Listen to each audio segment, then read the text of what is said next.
తమిళనాడు ముఖ్యమంత్రి జయలలిత నిన్న పరమపదించిన విషయం విదితమే. అయితే ఆమె జీవితంలో కొన్ని విషయాలకు సమాధానం లేని ప్రశ్నలుగా మిగిలిపోయాయి.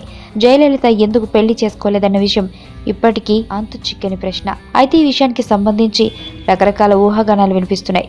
జయలలిత జీవితంలో సమస్యలు ఎదుర్కోవడానికి మగవారే కారణమని ప్రచారం సాగుతోంది. ఎవరినైతే ఆమె నమ్మిందో వారి వల్లే కష్టాలు పాలైందని తెలుస్తుంది.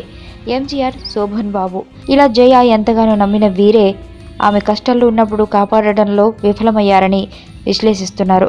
అందుకే అప్పటి నుంచి మగవారి విషయంలో జయ కఠినంగా వ్యవహరిస్తుందని ఆమెను ఇంటర్వ్యూ చేసిన ఓ మ్యాగజైన్ రిపోర్టర్ చెప్పారు. తాను చేసిన ఇంటర్వ్యూలో జయ చెప్పిన విషయాన్ని ఆయన ప్రస్తావించారు. తాను ఎవరినైనా త్వరగా నమ్ముతానని, కానీ ఎవరిని నమ్మకూడదో తన జీవితమే పాఠం నేర్పించిందని ఆమె ఈ ఇంటర్వ్యూలో చెప్పారు. జర్నలిస్టులను కూడా జయలలిత నమ్మేవారు కదట. ఈ విషయాన్ని సీనియర్ జర్నలిస్ట్ వాసంతి చెప్పారు.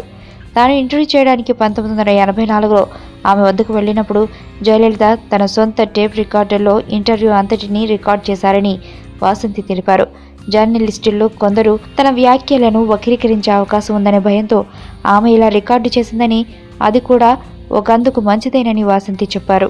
మీకు తెలియని మరిన్ని రహస్యాలను తెలుసుకోవాలనుకుంటున్నారా?